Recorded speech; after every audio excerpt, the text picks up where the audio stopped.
Assalamualaikum warahmatullahi wabarakatuh. Perkenalkan, saya Samsur Rijal SPD, calon guru penggerak angkatan 11 dari SMP Negeri 3 Wonomulyo, Kabupaten Polewali Mandar. Pada kesempatan kali ini, saya akan melakukan aksi nyata modul 1.4 mengenai diseminasi budaya positif di sekolah terhadap rekan guru SMP Negeri 3 Wonomulyo.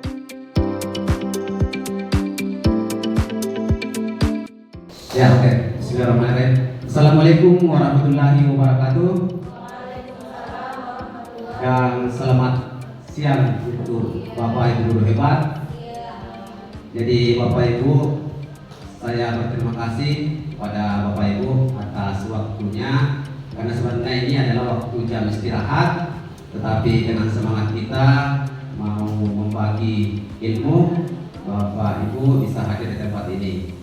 Saya harap Bapak Ibu dalam mengikuti aksi nyata ini adalah tugas dari calon guru penggerak, tepatnya di aksi nyata modul 1.4 yang berhubungan dengan budaya positif. Tentunya ini adalah berhubungan langsung dengan budaya positif yang ada di sekolah kita. Modul 1.4 ini ditugaskan bagaimana diseminasi pemahaman budaya positif di sekolah kepada rekan guru maupun semua komponen yang ada di sekolah. Bagaimana Bapak Ibu, masih semangat? Nah, sebelum kita lanjut, kita dulu mau menyegarkan karena ini waktunya jam istirahat. Sudah pernah dengar atau melihat tepuk 1, tepuk 2, tepuk 3? Atau biasa disebut tepuk siang, pagi, dan malam, ya. Kalau tepuk pagi 1 kali, ya. Kalau tepuk 2 waktunya siang, kalau malam 3 kali. Kita tes dulu ya. Tepuk malam 3 kali ya.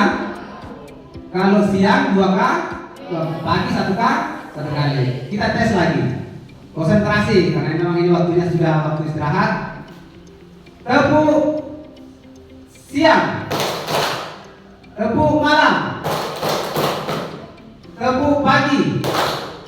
Nah, karena sudah lancar, kita gabung, ya. Tepuk siang malam. Kenapa ada yang 5 kali, 2 kali? Oke, kita 1 kali lagi. Konsentrasi. Tepuk malam, pagi, siang. Wah, tepuk tangan untuk kita semua. Alhamdulillah, sampai pada saat ini kita masih dalam keadaan konsentrasi dan semangat. Bapak Ibu guru yang hebat, pada kesempatan kali ini saya akan mencoba kita saling berbagi pemahaman tentang budaya positif sekolah. Dari latar belakang yang mempedomani kita untuk menciptakan budaya positif di sekolah, saya bisa bacakan di atas adalah, bisa juga sambil dilihat. Sekolah merupakan institusi pembentukan karakter. Oleh karena itu, budaya positif sangat diperlukan diciptakan di lingkungan sekolah. Karena kenapa? Untuk membangun budaya positif sekolah perlu menyediakan lingkungan yang positif, aman, nyaman, agar murid-murid mampu berpikir, bertindak, dan mencipta dengan merdeka, mandiri, dan bertanggung jawab. Ya.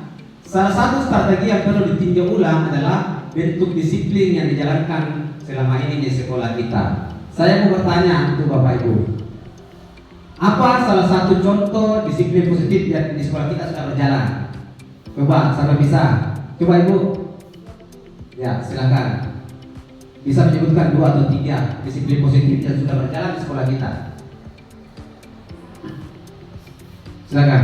Ya, budaya positif yang sudah dijalankan di sekolah kita itu apel pagi, atau biasa juga ketika bertemu dengan guru kita melakukan sapa, salam, dan senyum.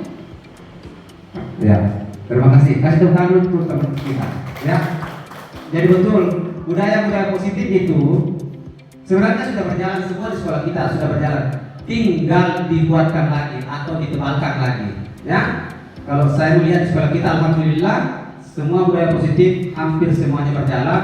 Hanya perlu konsisten, ya, dengan bantuan kita. Nah, inilah produk-produk inti untuk membangun budaya positif di sekolah. Yang pertama adalah perubahan paradigma belajar. Kemudian ada teori kontrol. Kemudian ada disiplin positif. Kemudian ada keyakinan kelas. Kemudian kebutuhan dasar manusia dan dunia berkualitas. Kemudian motivasi perilaku manusia, kemudian posisi kontrol manusia, dan terakhir adalah segitiga restitusi. Kita akan bahas satu persatu, ya, mulai dari perubahan paradigma. Ki Hajar Dewantara menyatakan untuk menciptakan murid yang merdeka, syarat utamanya adalah harus ada disiplin yang kuat. Kemudian disiplin yang dimaksud adalah disiplin diri yang memiliki motivasi internal. Jadi kita garis bawah ini ya, motivasi internal. Sebentar akan dibahas, ada motivasi dari luar, itu tidak akan berdampak pada murid. Jadi intinya di sini motivasi internal. Kemudian ada manfaat disiplin diri, dapat menggali potensinya menuju kepada sebuah tujuan dihargai dan bermakna. Saya kira sebagai manusia, kita semua mulai dari anak-anak sampai orang dewasa, semua mau dihargai. Ya, dicanangkan dulu itu. Kita mau dihargai dan bermakna untuk semua orang.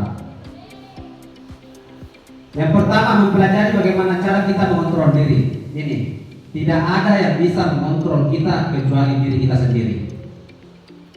Kemudian kedua, mempelajari bagaimana menguasai diri untuk memilih tindakan yang mengacu pada nilai-nilai yang kita hargai. Kemudian bertanggung jawab terhadap apa yang dilakukan karena mereka mendasarkan tindakan mereka pada nilai-nilai kebajikan universal. Apa itu kebajikan nilai-nilai universal? Siapa yang bisa jawab? Memberi contoh kebajikan nilai-nilai universal. Universal apa secara umum? Pengertiannya universal apa? Luas ya. Universal itulah luas. Jadi kebajikan universal itu kebajikan yang tidak memandang suku, agama, ras. Ya. Kalau kita sholat, dia bukan universal. Benar atau tidak ya?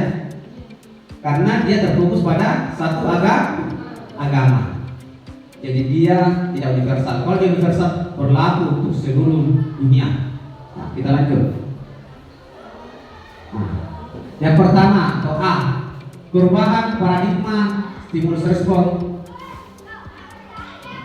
lawan teori kontrol. Yang kita pertama ini adalah ilusi guru mengontrol murid. Inilah yang kita selalu laksanakan, atau kita selalu berpikir guru mengontrol murid. Pada dasarnya kita dapat memaksa murid untuk berbuat sesuatu jika murid tersebut memilih untuk tidak melakukannya, walaupun tampaknya kita sedang mengontrol perilaku murid tersebut. Hal ini karena murid tersebut sedang mengizinkan dirinya dikontrol.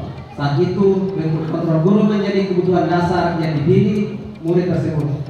Teori kontrol menyatakan bahwa semua perilaku memiliki tujuan, bahkan terhadap perilaku yang tidak disukai. Ya, saya mengatakan bahwa semua tindakan yang dilakukan oleh siswa atau murid kita semua ada tujuannya, baik itu tindakannya buruk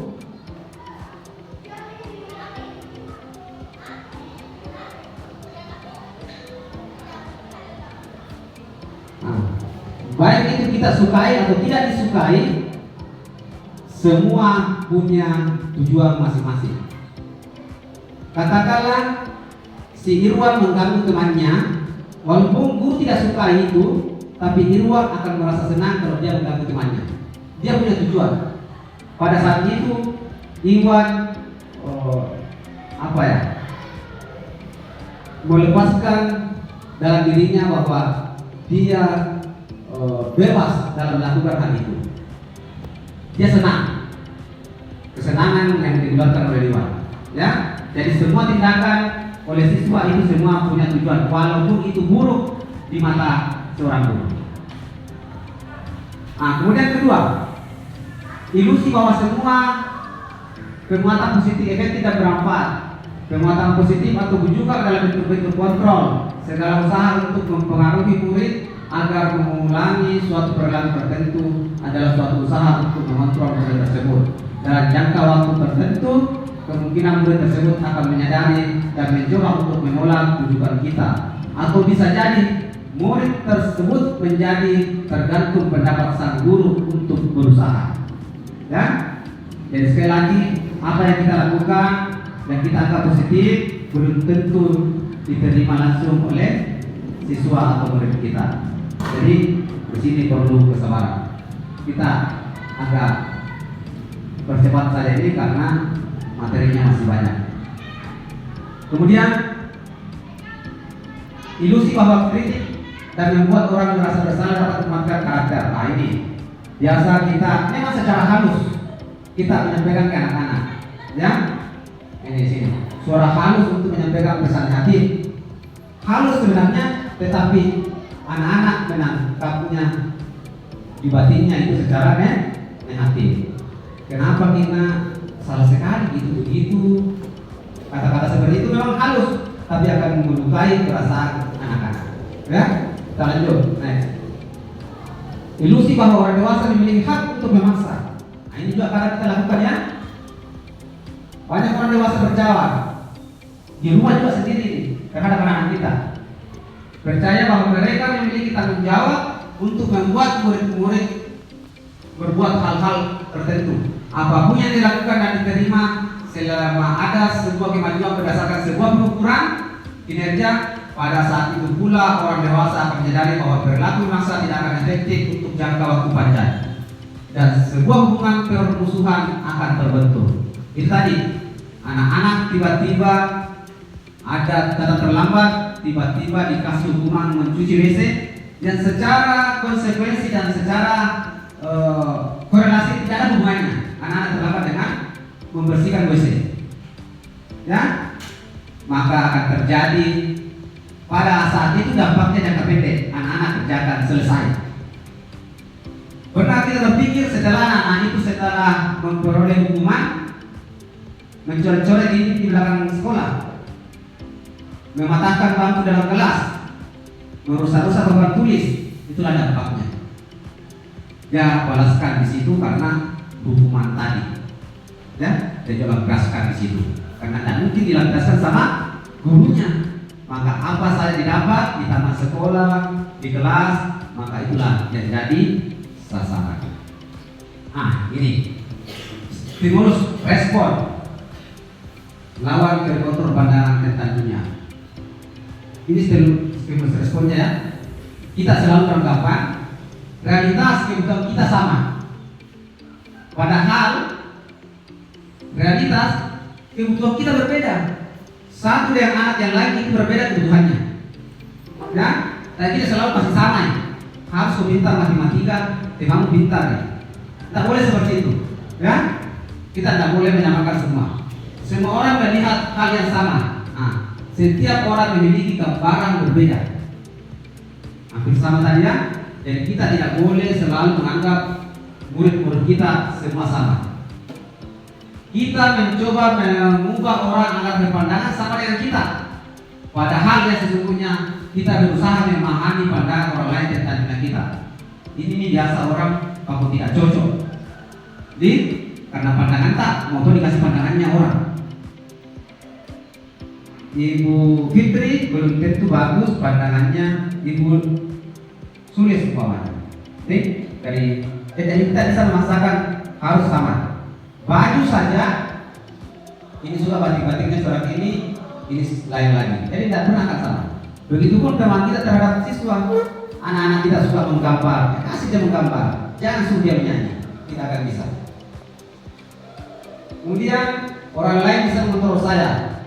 No, hanya Anda yang bisa mengontrol diri Anda.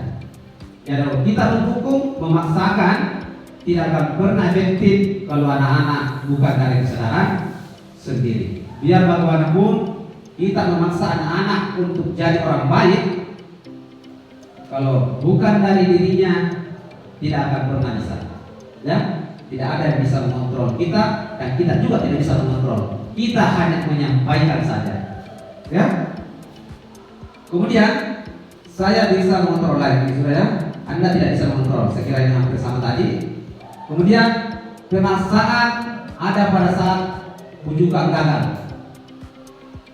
Kolaborasi dan konsensus menciptakan pilihan-pilihan baru. Ya, kita tidak bisa memaksakan anak-anak. Katakanlah di pelajaran matematika, kita tidak bisa paksakan kalau anak-anak tidak paham. Bukan kita berarti juga akan meninggalkan anak-anak yang tidak paham, tapi kita harus memberikan pilihan-pilihan bagaimana caranya dia belajar. Ya. Kemudian model berpikir menang kalah, model berpikir yang seharusnya menang-menang. Siswa menang, guru juga menang. Jangan kita mengatakan kalau saya hukum siswa tak kalah, saya menang. Ya, yang seharusnya adalah kita berpikir menang-menang. Siswa merasa senang, kita juga merasa senang. Itulah tadi paradigma berpikir kita, ya. Jadi kita harus berubah secara sedikit demi sedikit. Jadi kalau kita mau menjadi guru yang seutuhnya, ya. Kalau kita mau jadi guru biasa-biasa saja, maka hari ini kita begitu-begitu juga saja.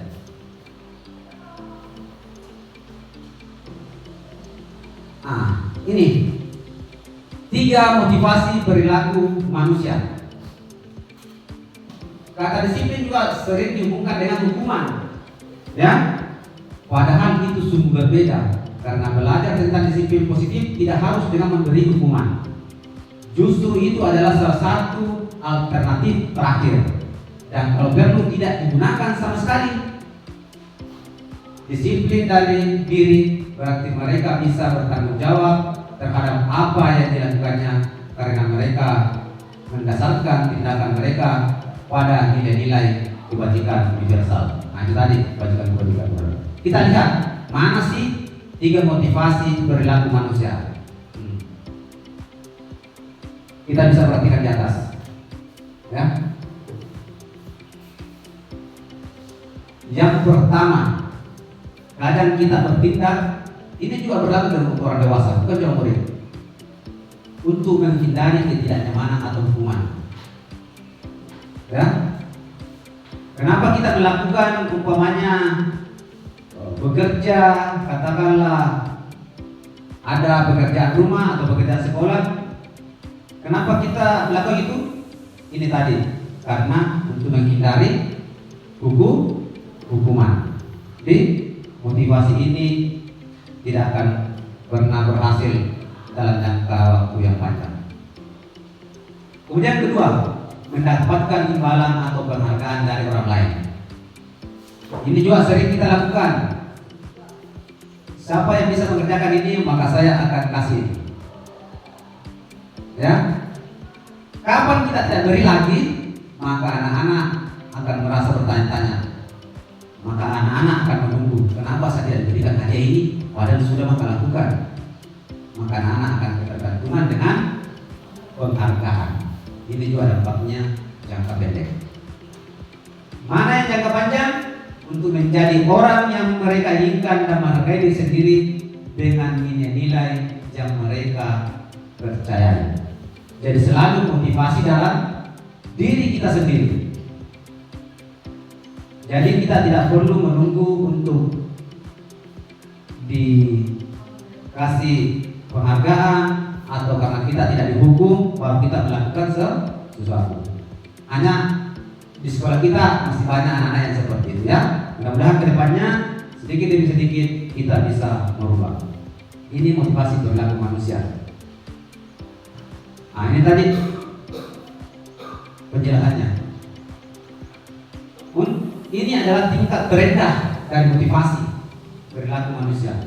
Biasanya orang yang motivasi perilakunya untuk menghindari hukuman atau ketidaknyamanan akan bertanya, apa yang akan terjadi apabila saya tidak melakukannya? Sebenarnya mereka sedang menghindari permasalahan yang mungkin muncul dan berpengaruh pada mereka secara fisik, psikologis, maupun tidak terpenuhi kebutuhan mereka bila mereka tidak melakukan tindakan tersebut. Ya, dia rasa takutnya saja. Dia melakukan sesuatu karena ada rasa takut, ada rasa ketidaknyamanan. Kalau dia dihukum, maka secara terpaksa dia melakukan itu.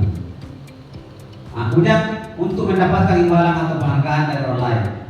Satu tingkat di atas motivasi yang pertama, di sini orang berperilaku untuk mendapatkan imbalan atau penghargaan dari orang lain. Orang dengan motivasi ini akan bertanya, apa yang akan saya dapatkan apabila saya melakukannya? Ya, kemudian mereka melakukan sebuah tindakan untuk mendapatkan pujian dari orang lain yang menurut mereka penting. Mereka letakkan dalam dunia berkualitas mereka. Mereka juga melakukan sesuatu untuk mendapatkan hadiah, pengakuan atau imbalan. Kadang kita juga melakukan ini ya. Sebenarnya bukan salah, tetapi dampaknya kapan kita tidak melakukannya lagi, maka anak-anak akan merasa kenapa saya tidak diberikan lagi imbalan, dia akan menunggu. Ya? Kemudian yang ketiga, menjadi orang yang mereka inginkan, menghargai diri dengan nilai mereka percaya. Dengan motivasi ini akan bertanya, akan menjadi orang seperti apa bila saya melakukannya. Mereka melakukan sesuatu karena nilai-nilai yang mereka yakini dan hargai. Mereka melakukannya karena mereka ingin menjadi orang yang melakukan nilai-nilai yang mereka yakini tersebut. Ini adalah motivasi yang akan membuat seseorang memiliki disiplin positif, karena motivasi berperilakunya bersifat internal dari dalam diri, bukan dari siapa-siapa. Ya, saya kira itu untuk motivasi diri. Ini yang sangat menarik juga. Keyakinan kelas, hukuman dan penghargaan. Siapa bisa membedakan ini? Kenapa bukan kesepakatan? Saya mau bertanya, Bapak Ibu, apa yang ditulis di kelasnya? Kesepakatan atau keyakinan? Kesepakatan ya, tidak salah. Hanya perlu lagi dikaji, akhirnya menjadi keyakinan kelas. Mengapa keyakinan kelas? Mengapa tidak peraturan kelas saja? Kita lihat selanjutnya. Pertanyaan berikut adalah, mengapa kita memiliki peraturan tentang menggunakan helm pada saat mengendarai kendaraan roda bermotor atau roda 2? Kemungkinan jawaban Anda adalah keselamatan. Itu saja ya, keselamatan. Pertanyaan berikut adalah, mengapa kita memiliki peraturan tentang penggunaan masker dan mencuci tangan setiap saat? Mungkin jawaban Anda adalah untuk kesehatan atau keselamatan. Nilai-nilai keselamatan atau kesehatan inilah yang kita sebut sebagai suatu keyakinan. Ya, kita pakai helm supaya kita selamat.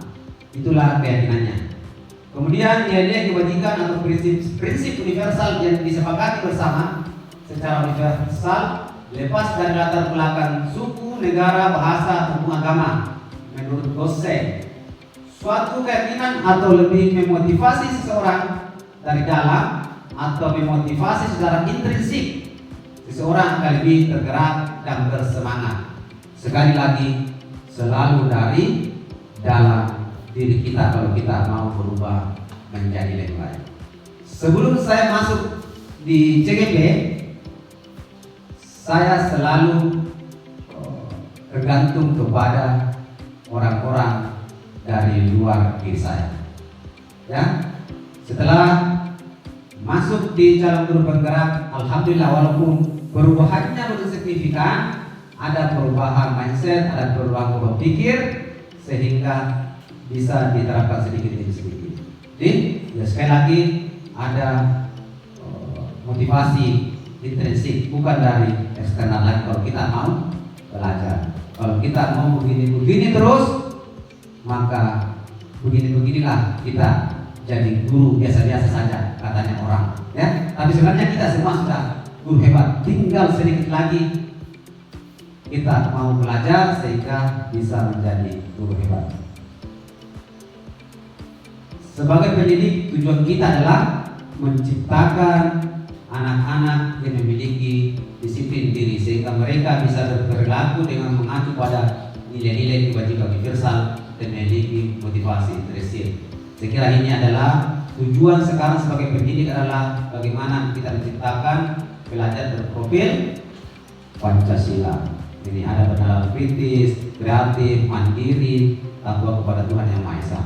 Ya, semua ini sudah dijalankan sebenarnya, tetapi perlu penguatan.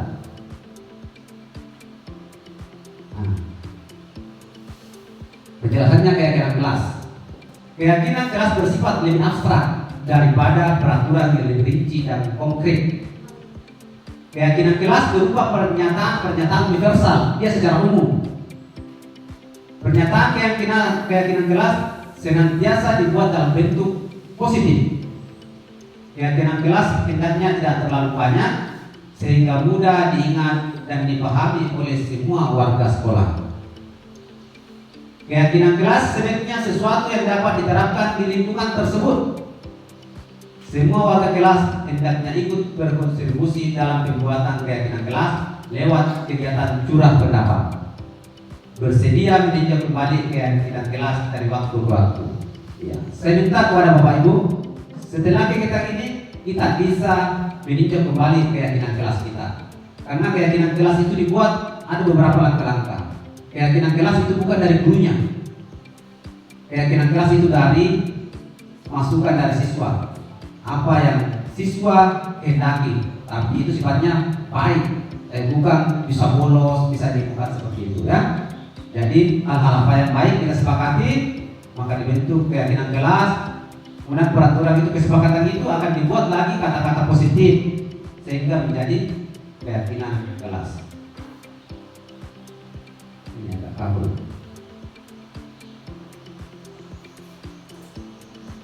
Ini contoh keyakinan kelas. Dia tidak terlalu banyak, tetapi dia sifatnya universal. Katakanlah ini untuk kelas ini SD di atas ini, untuk kelas 2 SD dan kelas 5 SD, kata-katanya itu sedikit agak berbeda. SMP, ini kelas 7 SMP, kami meyakini bahwa, saya baca dulu, tidak kabur di atas. Kami meyakini bahwa sangat penting untuk menghormati semua orang dan barang milik orang lain. Jadi yang tersirat banyak di dalamnya itu. Di menghargai orang lain seperti apa? Tidak keluar kelas pada saat jam pelajaran, tidak mengambil barang orang lain, tidak mengambil pulpennya teman kalau tidak dipinjami. Ya, itulah dia tersirat menghargai barang milik orang lain. Kemudian kami meyakini bahwa sangat penting untuk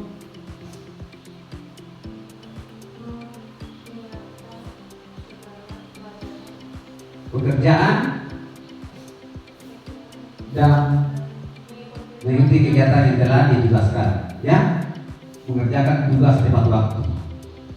Ini, jadi kita lanjut saja ini.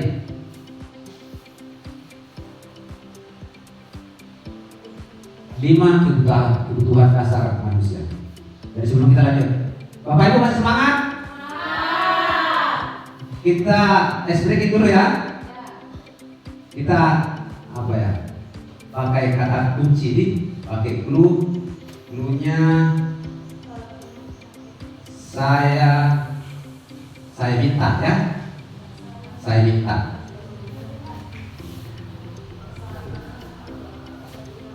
Oke, ya. Konsentrasi. Saya minta pegang alis kanan. Saya minta pegang hidung. Saya minta tangan kiri pegang telinga. Silakan diturunkan. Wah, tidak konsentrasi. Bapak tidak minta, saya tidak minta. Kurang konsentrasi.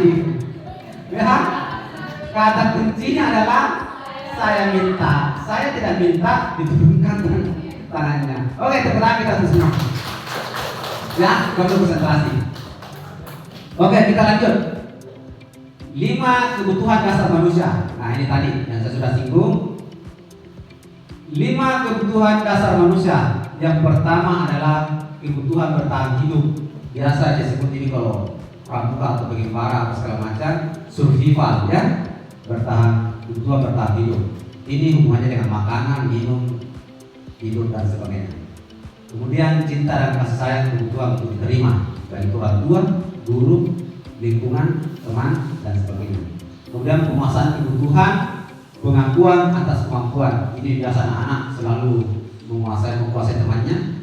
Biasa itu ada geng-geng, seolah-olah dia mengeluarkan ini kebutuhan dasarnya. Kebutuhannya itu pada saat itu dia mau perlihatkan adalah kebutuhan penguasaan. Kemudian yang keempat, kebutuhan akan pilihan, kebebasan. Ya, anak-anak selalu bebas. Kita mau naik motor balap-balap, dia sedang mengeluarkan kebutuhan dasar kebebasan. Kemudian kesenangan. Tadi saya juga mengatakan bahwa anak-anak mengganggu temannya, dia itu merasa senang. Padahal tidak baik karena mengganggu. Tapi secara pribadi kita tanya, kenapa kamu temanmu? Enak sekali merasa Pak, senang rasanya nanti kalau saya di senang itu. Kenapa tarik rambutnya? Enak sekali kalau suka rambutnya. Terus saya senang, dia lagi mengeluarkan kebutuhan kesenangannya. Walaupun itu terlihat salah.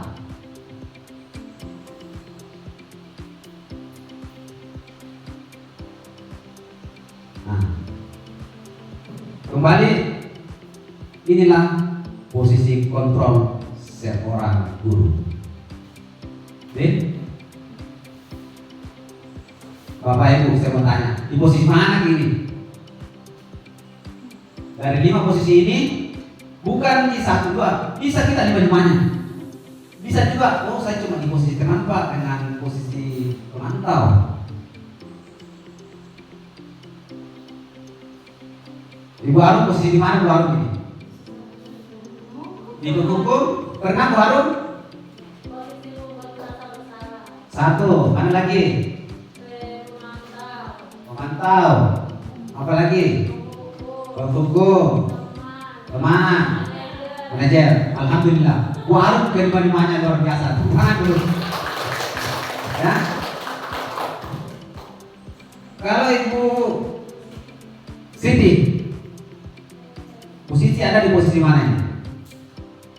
Kalau saya Pak ada di posisi pembuat merasa bersalah, terus posisi teman, posisi pemantau, dan posisi manajer. Ya, bertangan. Kalau sudah ada posisi manajernya, kita berarti sudah luar biasa. Karena puncak kita sebagai seorang guru ada di posisi ini. Bukan juga kita lemah, bukan ya? Biar Tommy salah, bukan di kita, bukan juga seperti itu. Ya, itu namanya cuek. Ya, ada juga guru itu tidak ada di posisi ini, dia di posisi cuek, tidak memantau, tidak menghukum, tidak berada di posisi teman, tidak di posisi manajer, posisi membiarkan saja. Melihat pelanggaran terserah, baik lagi dilihat dulu, alhamdulillah. Pokoknya dia berada tidak di posisi ini. Dia posisinya posisi mencari aman, ya, atau posisi cuek sebenarnya. Tidak mau lagi pusing dengan urusan ini. Jadi, pertama, mudah-mudahan setelah ini tidak ada lagi posisi berhukum, walaupun itu biasa spontanitas. Jadi spontanitas dikit berarti itu masih bisa ditolerir. Karena itu biasanya ya memang itu, karena otak manusia itu ada 3. Otaknya kita ini sebenarnya mau tidak mau sama dengan otak mamalia, orang hutan. Sama juga dengan reptil. Tidak sama reptil. Mamalia dengan manusia gabung. Ya, kalau dia reptil sendiri, dia binatang. Jadi dia kebiasaan saja. Dia tidak pakai berpikir. Dia spontanitas. Otak kita lambat. Manusia itu otaknya lambat, biasa juga cepat karena dipakai untuk berpikir. Tapi kadang dia spontanitas. Ya, ini tadi. Mudah-mudahan selepas ini, tapi ini membutuhkan proses. Karena warung, siapa saja kalau dasar kita pemalu, dasarnya pemalu itu adalah kodrat. Bagaimanapun dirubahnya itu sifat pemalu tetap ada dalam diri kita. Saya tampil di sini bukan berarti sifat pemalu saya hilang, tidak. Di keadaan tertentu saya akan malu. Di keadaan tertentu saya akan marah.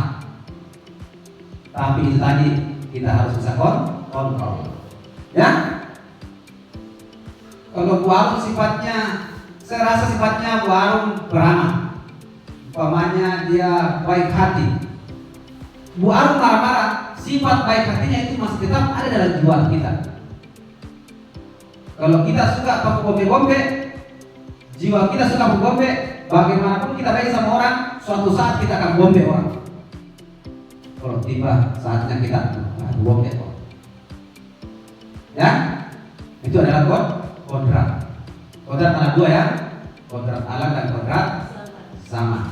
Itu tidak bisa lepas dari diri kita. Kodrat yang utama adalah saya laki-laki, ibu perempuan. Itu yang utama. Ya, kodrat memasak dan bekerja.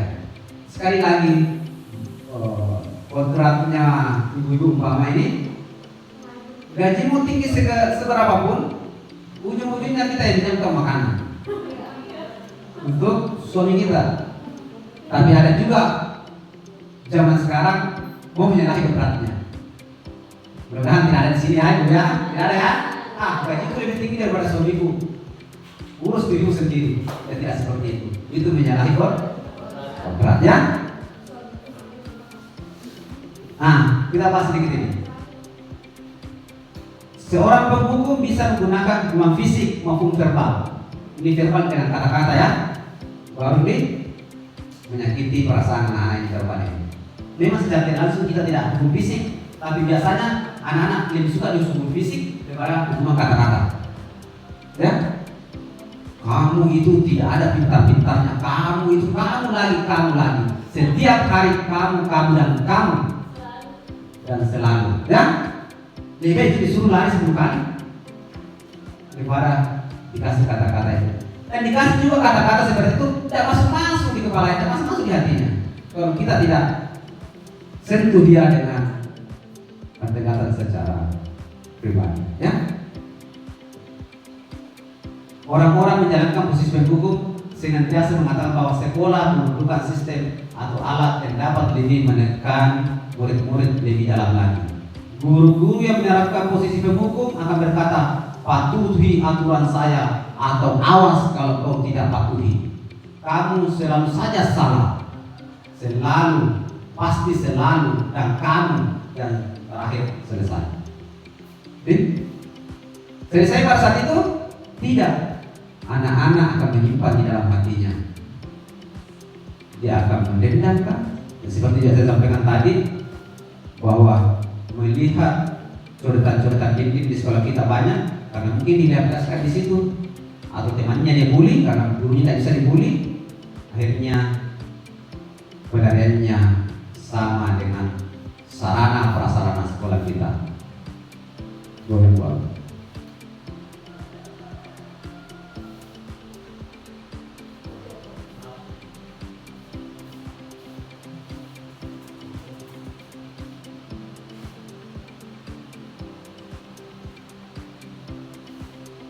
Ya, kita lanjut. Guru seperti ini senantiasa percaya bahwa ada satu agar pembelajaran bisa berhasil, yaitu cara dia. Diam baru bisa terlaksana apa-apa. Ya, nanti juga dibahas. Sebenarnya ada hubungannya dengan pembelajaran diferensiasi, tapi ini belum masuk. Ya. Kemudian posisi kedua,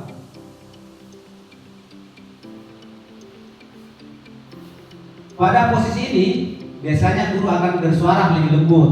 Lembut membuat orang merasa bersalah, akan menggunakan keheningan yang membuat orang lain merasa tidak nyaman, bersalah atau rendah diri. Kata-kata yang keluar dengan lembut akan seperti, ibu sangat kecewa sekali dengan kamu.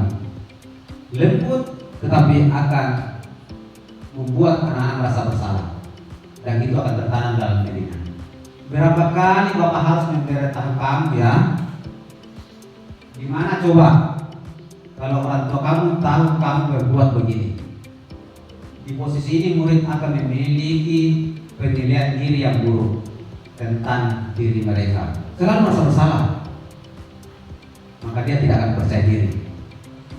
Murid merasa tidak berharga dan telah mengecewakan orang-orang yang disayanginya. Kita jelasin di posisi ini ya. Kita merasa kita menyayangi, kita punya anak-anak, karena ibunya belum kita tahu, ya iya.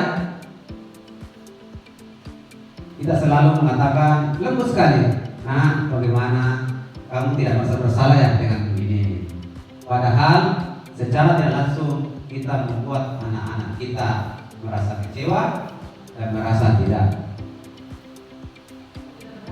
berharga, karena itu tadi dia merasa bersalah. Nah, ini posisi ketiga. Ini juga di dalam teori ini mengatakan ini masih dalam identitas gagal. Kita guru gagal. Kalau sebagai teman, kita sama-sama memahami. Guru pada posisi ini tidak akan menyakiti murid, namun akan tetap berupaya mengontrol murid melalui persuasif. Posisi teman pada guru bisa negatif atau positif. Positif di sini berupa hubungan baik yang terjadi. Secara hubungan guru A dan siswa B itu hubungannya akan baik karena kita menganggap dia sebagai teman. Secara personal, ya. Karena biasanya menggunakan hubungan baik dan humor untuk mempengaruhi seseorang. Mereka akan berkata, ayo bantulah diri Bapak ya. Ayo ingat tidak bantu Bapak selama ini. Ya sudah kali ini tidak apa-apa, nanti Ibu bantu bereskan. Katakanlah Bu Arum mengambil HP-nya si Dino, tetapi ada guru lain datang untuk membantu. Tenang Dino, nanti saya ambilkan HP-nya di Ibu Arum. Itu kan sebagai teman. Secara personal Dino dengan saya umpama baik hubungannya, ya. Kemudian saya pikir Bapak Ibu teman, murid merasa dikecewakan dan tidak mau lagi berusaha karena selalu berharap sama guru yang dianggap sebagai teman. Hal lain yang mungkin timbul adalah murid hanya akan bertindak untuk guru tertentu dan tidak untuk guru lainnya. Murid akan tergantung pada guru tersebut. Dan seperti ini ya, makanya jangan heran saya disukai oleh siswa belum tentu disukai oleh guru yang lain. Makanya biasa kalau dalam kita berdiskusi matematika, katakanlah matematika, dia mengatakan, guru biologi mengatakan si A rajin di kelas saya, tapi guru matematika bilang tidak, di kelas saya tidak pernah masuk sama sekali. Berarti ada sesuatu yang salah. Seharusnya siswa dari semua mata pelajaran itu harus disukai walaupun tidak dipaksa untuk mengetahui atau dimengerti dari mata pelajaran, ya. Kita lanjut. Monitor ini termasuk identitas berhasil. Dia sebagai monitoring saja. Guru seperti itu. Siapa ini? Siapa di sini? Siapa yang merasa dirinya sebagai pemantau? Coba dibaca.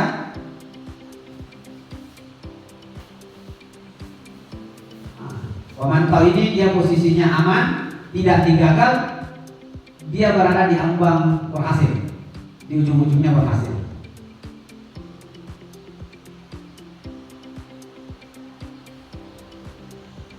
Dia cuma mencatat-catat kesalahannya siswa.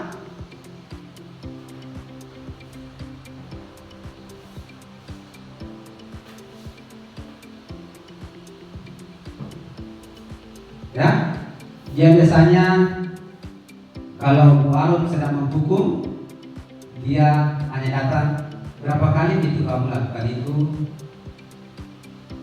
Dia mencatat-catat saja tanpa memberi hukuman, tanpa memberi gambaran tentang apa tindak lanjutnya. Ya, dia di posisi pemantau, tapi dia aman. Oke? Dia tidak akan dibenci oleh siswa. Kalau tidak sampai manajer, cukuplah kita di posisi ini. Ya, dia selalu berbicara tentang konsekuensi. Katakanlah begini, saya mengajar olahraga di lapangan. Kalau ada siswa terlambat, saya suruh lari 2 kali, itu konsekuensi atau hukuman? Itu adalah konsekuensi. Karena pada saat itu belajarnya olahraga. Kecuali kalau belajar di matematika di dalam kelas, disuruh lari lapangan, tidak ada hubungannya. Itu adalah hukuman. Karena saya mengajar olahraga, saya kasih pemanasan. Ada hubungannya dengan pelajaran. Ya? Matematika carilah konsekuensi kalau anak terlambat seperti apa, dikasih apa saja. Ya? Kemudian ini adalah posisi yang kita idam-idamkan.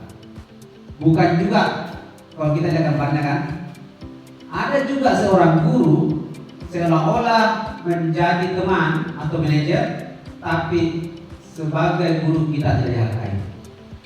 Ya, kita merasa berteman Pak dengan siswa, tapi kelewat batas, tidak terkontrol. Akhirnya anak-anak bertindak sewenang-wenang terhadap kita. Kita bisa bertindak sebagai teman, tapi dalam posisi tertentu. Bisa memantau dalam posisi tertentu.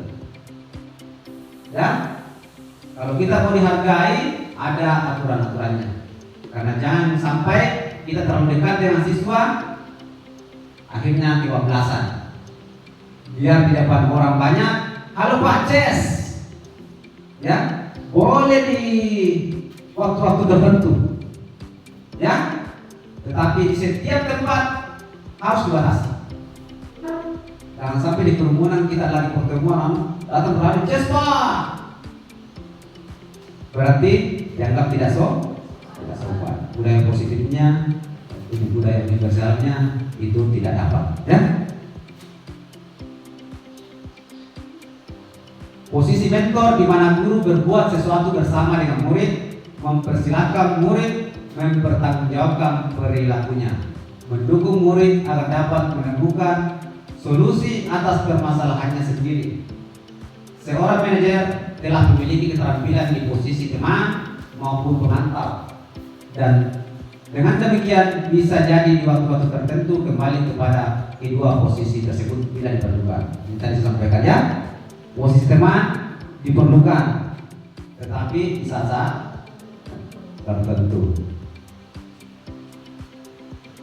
Nah, di posisi ini mudah-mudahan kita bisa di posisi ini. Jadi selalu tidak ada hukuman di sini. Hanya memperbaiki kesalahan, membuat anak-anak menjadi kuat. Hanya ini perlu waktu dan proses. Karena kenapa? Ibu-ibu, saya mau bertanya dulu. Sudah mengadakan diagnosis di kelasnya masing-masing? Ada yang sudah melaksanakan diagnosis? Sudah ya? Asesmen awal. Ya. Bagaimana kita melihat, walaupun itu tidak belum sepenuhnya, mudah-mudahan bisa berjalan ya. Karena kalau asesmen lingkungan rumahnya juga kita harus tahu, pekerjaan orang tuanya itu semua kita harus tahu untuk memulai suatu pembelajaran. Berat memang, tapi itulah yang harus kita laksanakan. Kemudian segitiga restitusi. Yang terakhir ya. Segitiga restitusi. Nah ini nih kalau kita mau menangani masalah baru. Saya kira ini baru lebih kuasa ini sebagai seorang guru BK di konseling.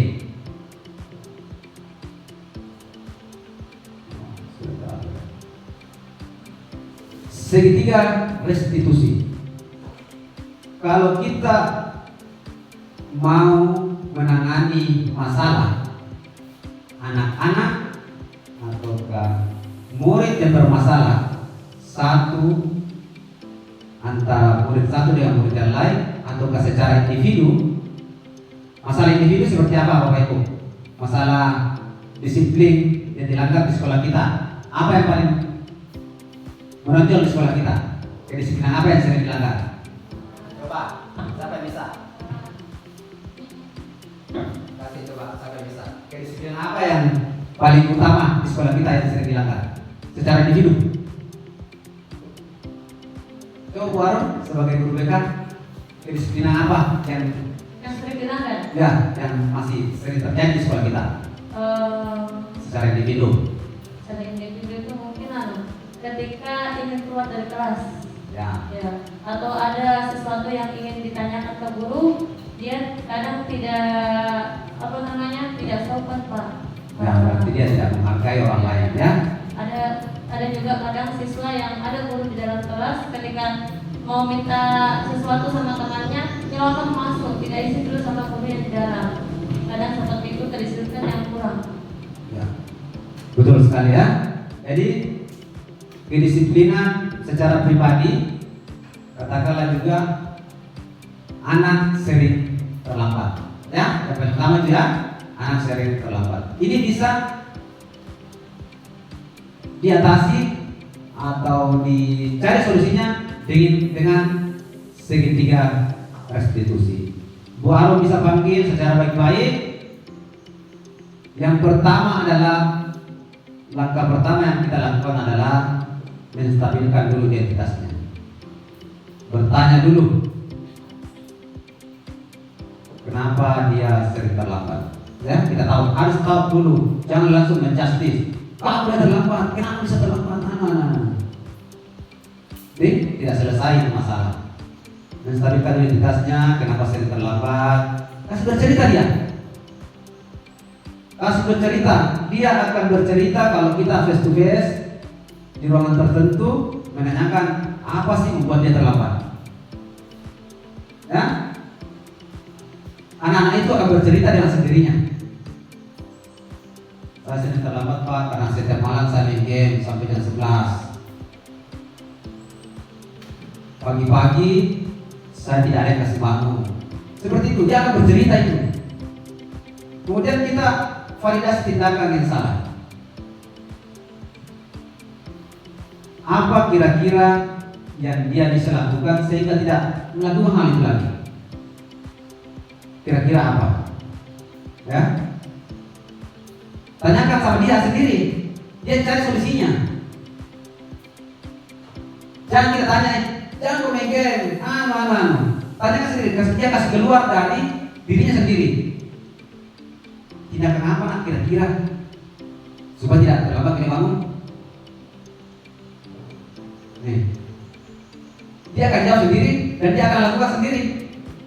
Pak, tidak mau makan game. Saya usahakan, padahal masih main game itu. Tapi lambat tahun, sedikit demi sedikit, ya kan mungkin dari jam 11, jam 10, jam 9, bangunnya mungkin jam 6, bisa kembali ke jam 5. Menstabilkan identitas, validasi tindakan yang salah ditanyakan. Jadi begitu bawahnya. Jadi semua harus distabilkan dulu, divalidasi tindakan dulu. Dia harus dari dalam diri sendiri. Jangan kita bilang, mau kok, pokoknya tidak bisa kalau tidak mau kok. Ya, jadi harus dari dalam diri. Kemungkinan anak itu insya Allah akan merubah pola tidurnya, pola bangunnya dengan tindakan-tindakan yang kita akan berikan. Kemudian yang terakhir menanyakan keyakinan. Ini tadi keyakinan apa yang dia langgar. Dia tanya lagi, keyakinan apa yang kita langgar dari ini. Kira-kira sahabat bisa menjawab ini. Keyakinan apa kira-kira tadi contoh yang saya kasih kalau Sherin terlambat ke sekolah? Sahabat bisa?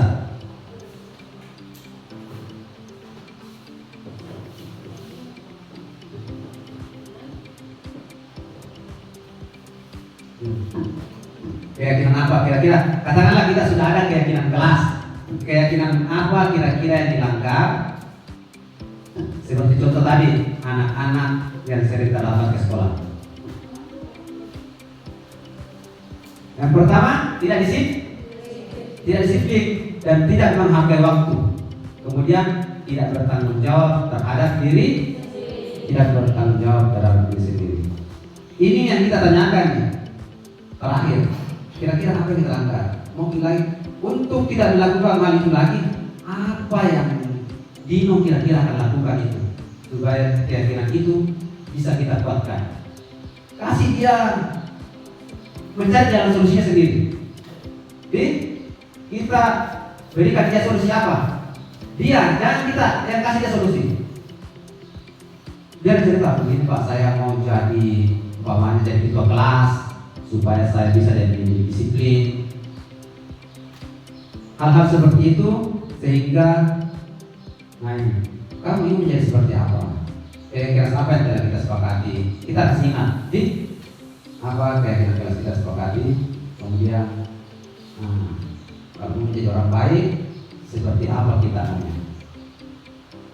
Jadi inilah tindakan untuk mengatasi masalah siswa kita yang bermasalah, baik itu secara individu ataupun berkelompok. Adakah satu dua orang yang berkelahi atau bermasalah, itu juga bisa direstitusi. Jangan langsung menjustice atau mengetahui apa sebenarnya yang terjadi. Saya kira Bapak Ibu, itulah tadi materi tentang budaya positif. Mudah-mudahan apa yang kita dapatkan, walaupun ini waktunya sangat singkat dan materinya juga belum terlalu padat, saya kira teman-teman bisa sedikit demi sedikit bisa menjalankan ini di kelas kita masing-masing ya, terutama tentang keyakinan kelas tadi. Jadi menyusun keyakinan kelas itu diserahkan sama peserta didik kita terlebih dahulu, curah ide, kemudian ditulis dalam kata-kata, kemudian disaring lagi menjadi kata-kata yang positif, kemudian menjadi keyakinan kelas. Jadi dalam melakukan tindakan terhadap siswa kita yang bermasalah, sebaiknya kita memakai segitiga restitusi ini, yaitu mulai menstabilkan identitas, validasi tindakan yang salah, kemudian menyayangkan keyakinan terhadap apa yang telah ia lakukan. Saya kira untuk itu Bapak Ibu, saya mengucapkan terima kasih banyak kepada kita semua. Mudah-mudahan kita bisa menjadi guru-guru hebat semua. Saya akhiri, wabillahi taufiq wal hidayah. Assalamualaikum warahmatullahi wabarakatuh. Terima kasih.